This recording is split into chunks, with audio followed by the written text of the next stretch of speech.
l'avez dit dans votre propos, vous avez transformé les indemnités journalières pour garde d'enfants, pour les personnes qui ont des enfants de moins de 16 ans, en possibilité de transformation d'activité partielle. C'est ce qu'a notamment m'a indiqué le Premier ministre par courrier, et je vais vous le lire. À partir du 1er mai, les salariés en arrêt de travail pour les motifs de garde d'enfants seront placés en activité partielle. Sur ce point, aujourd'hui, les indépendants bénéficient des indemnités journalières pour la garde d'enfants. Or, comme vous transformez ce régime en activité partielle, ça veut dire, vous l'avez dit tout à l'heure, qu'ils ne seraient pas éligibles à l'activité partielle. Donc, que va-t-il se passer, Madame la Ministre, pour les indépendants qui ont des enfants âgés de moins de 16 ans? Aujourd'hui, ils pouvaient les garder et bénéficier des indemnités journalières. C'est sur le site, je suis allée vérifier, c'est sur le site et ça fonctionne.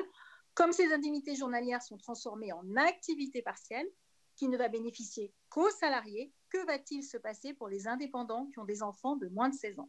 Ce qui concerne les questions de la présidente Valérie Rabault sur l'indemnité journalière pour garde d'enfants.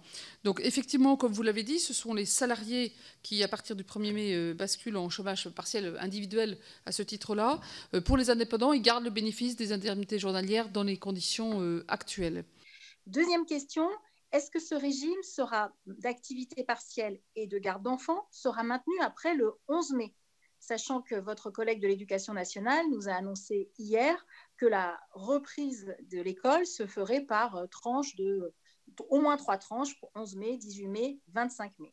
Est-ce que nous maintiendrons le dispositif pour ces parents après le 11 mai? Alors, après le 11 mai, certainement, puisque le 11 mai, tous les enfants ne seront pas à l'école, loin s'en faut. Ce sera une démarche, là aussi, progressive. Je crois qu'il faut dire que toutes les semaines qui viennent vont être des semaines de transition progressive, de reprise de l'activité, pas à pas, et ça ne peut pas être du jour au lendemain.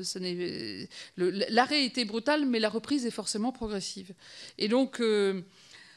en ce qui concerne donc ce sujet, on va voir à quel moment, donc dans les premiers temps, ça va être conservé. À quel moment ça n'aura plus d'utilité et plus de sens, nous verrons dans les semaines qui viennent. Là, mais pour l'instant, le 11 mai même, évidemment, ça fonctionnera encore, puisque beaucoup d'enfants ne seront pas à l'école. Troisième question. Vous avez évoqué l'activité partielle. Vous avez dit qu'au début, effectivement, le système n'était pas calibré pour autant de demandes et ça se comprend parfaitement. Néanmoins, il y a beaucoup d'employeurs qui ont fait des avances pour payer l'activité partielle et qui, sur le mois de mars, c'est-à-dire on est quasiment un mois après, n'ont toujours pas été remboursés par l'État. Ce qui, évidemment, fait pour eux une dépense en trésorerie qui est extrêmement importante. Est-ce que vous pouvez nous dire, à ce jour, quel est le montant que l'État doit à ses employeurs et qu'il n'a pas encore payé? En ce qui concerne les avances pour remboursement sur le chômage partiel, et ça rejoint la question du député Philippe Vigier sur les délais, je voudrais dire que auparavant, effectivement, avant qu'on change le système, c'était très long puisque tout était fait manuellement.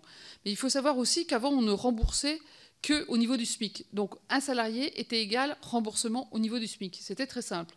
Maintenant, on va jusqu'à 4,5 fois le SMIC. Ce qui veut dire concrètement qu'on a besoin de savoir les salaires horaires et le nombre de salaires qui ont été versés aux salariés. Donc, l'entreprise doit dire combien elle a versé de salaire pour qu'on puisse la rembourser. Et donc là, aujourd'hui, réponse à vos deux questions, on n'a que 55% des entreprises qui ont fait une demande pour mars. Celles-là, à quelques exceptions près qu'on est en train de régler, à 98% ont été remboursés pour un montant pour le mois de mars qui représente 1,5 milliard d'euros. Alors 1,5 milliard d'euros, c'est loin pour rassurer Monsieur le Président Woerth, c'est encore loin des 24 milliards d'euros, tant mieux, mais une grande partie des demandes, une grande partie de l'intensité s'est jouée en avril, donc je pense que les chiffres d'avril n'auront aucune commune mesure avec ceux de mars, j'en suis même persuadée. Donc aujourd'hui, on a, ça répond à la question de Philippe Vigier, on répond à toutes les demandes. S'il y a encore quelques cas, n'hésitez pas à nous les faire remonter, parce qu'il y a peut-être des raisons. Mais moi, j'ai été interpellée par pas mal de chefs d'entreprise qui m'ont dit « mais je n'ai pas encore été payé ». J'aurais demandé « vous avez fait la demande ?» Ils disent « non, pas encore ». Bon, donc il faut qu'on fasse attention à ça. C'est qu'on ne peut pas payer, nous, si on n'a pas la demande explicite avec les salaires qui ont été versés. En revanche, je me suis engagée dès le début à faire beaucoup mieux que ce que les textes prévoient, c'est-à-dire 2 mois pour le remboursement, car comme vous l'avez souligné l'un et l'autre, pour une TPE, une PME, ce n'est absolument pas possible en trésorerie dans la situation actuelle. Et aujourd'hui, tous les paiements, à partir du jour de la demande de paiement, se font sous 7 à 10 jours. Et avec le ministre de l'économie et des finances, nous avons demandé aux banques, si ces 7 ou 10 jours tombent sur la fin de mois, au moment où on fait les payes, de faire les avances. Ils sont sûrs d'être remboursés puisque le chômage partiel arrive 7 ou 10 jours après. Donc là aussi, en principe, les banques nous ont toutes dit qu'elles le feraient. Si vous voyez des dysfonctionnements, n'hésitez pas à nous le dire, ça permet de corriger le tir. Et dernière question, il y a un équivalent de 550 000 en équivalent temps plein d'intérimaires qui n'ont plus de travail aujourd'hui. Quel est le dispositif qui est mis en place pour eux? Je vous remercie.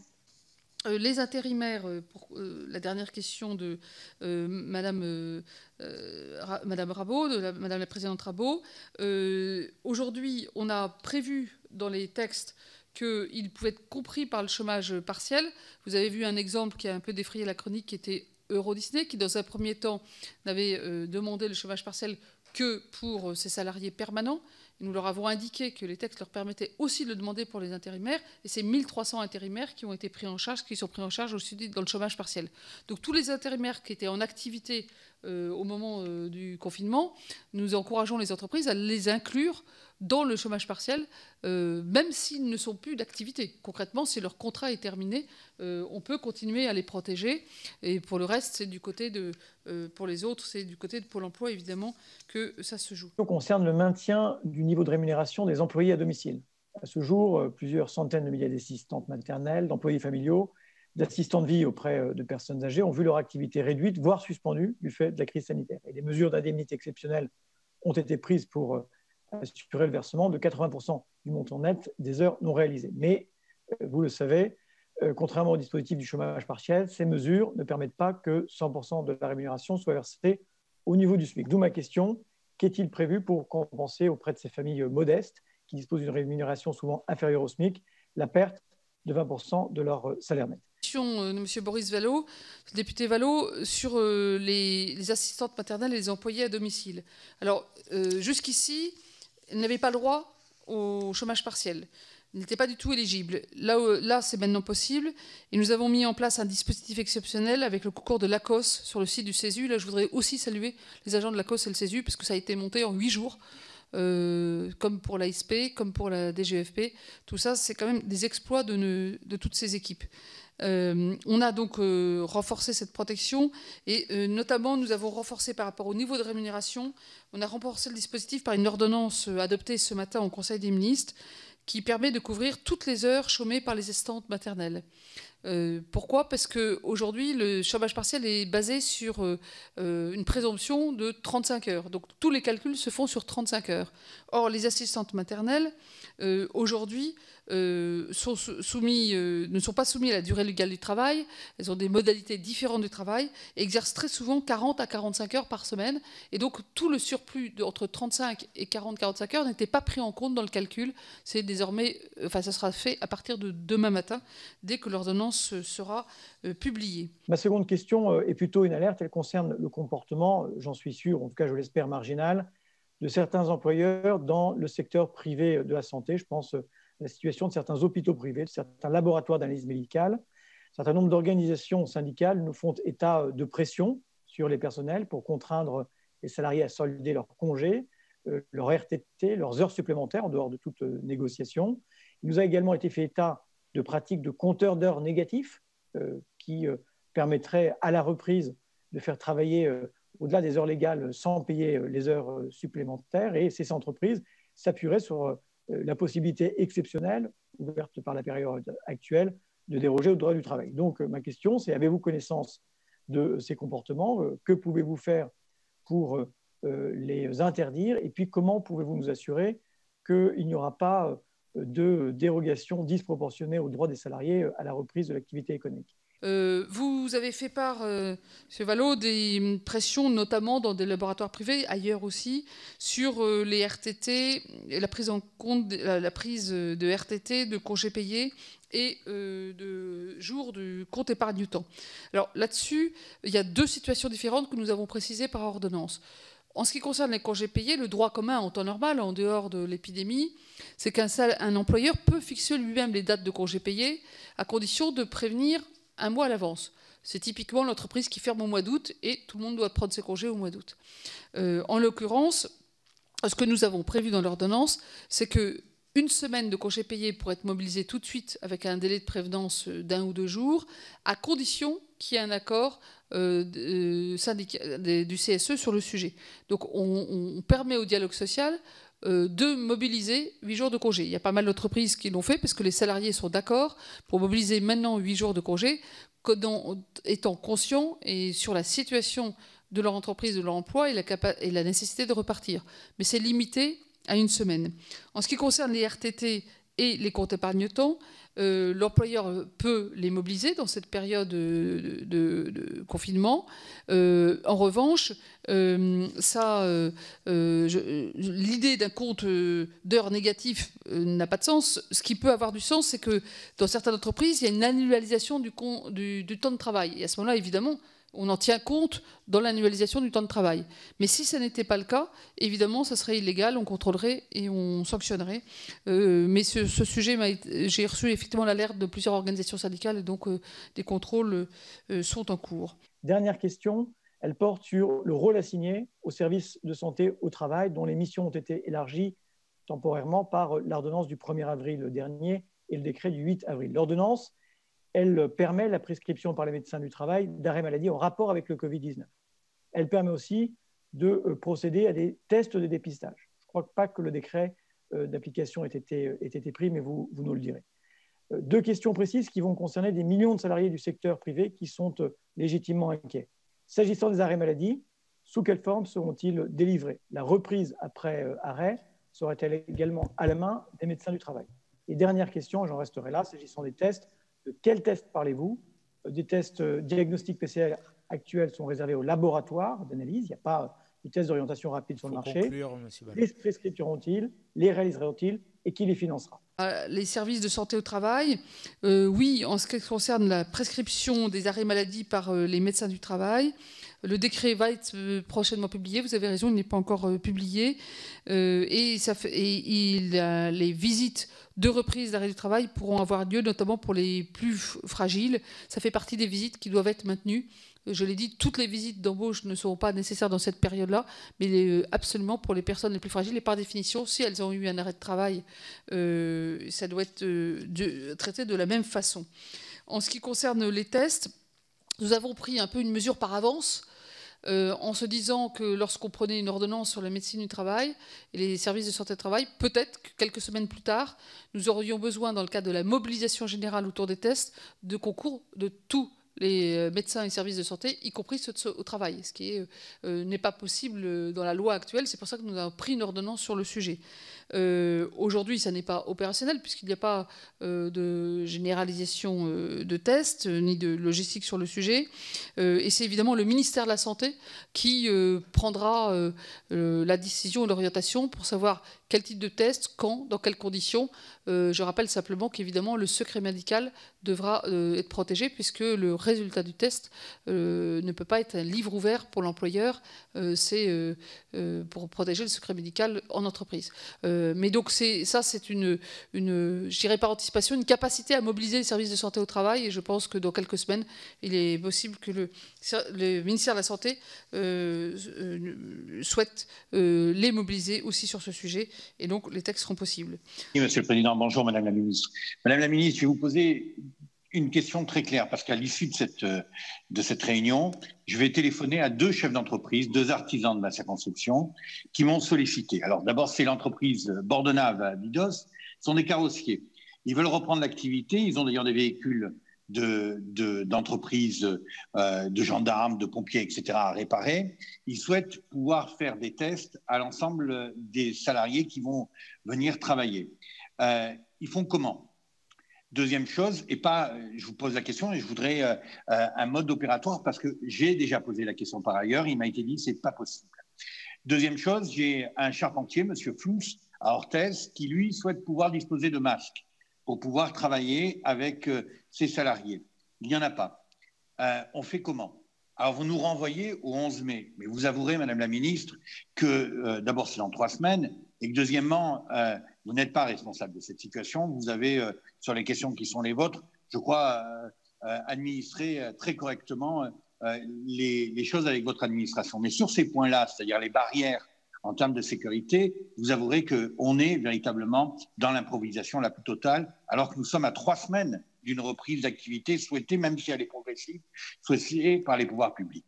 En ce qui concerne les questions de M. David Habib, pour répondre à aux 2 téléphones, pour vous aider dans vos 2 coups de téléphone de ce soir, monsieur que vous connaissez qui est carrossier et celui qui est charpentier, les tests. Alors, d'abord, il ne faut pas se tromper. Le plus important, à force de le répéter, ça a l'air d'être facile, mais ce n'est pas si facile que ça, c'est les gestes barrières. C'est ce qui est le plus efficace. Donc, si vous ne respectez pas les gestes barrières et que vous rajoutez des tests, ça ne sert strictement à rien. Et c'est pareil, d'ailleurs, les masques sont nécessaires dans certains guides, pour certains métiers, dans d'autres pas. Et dans tous les cas, il faut le geste barrière. Un masque, c'est toujours un supplétif en plus des gestes barrières. Et donc, aujourd'hui, il y a peu de tests disponibles, mais je rappelle que ça ne sert à rien si vous testez quelqu'un qui n'est pas symptomatique, vous allez devoir le tester tous les jours.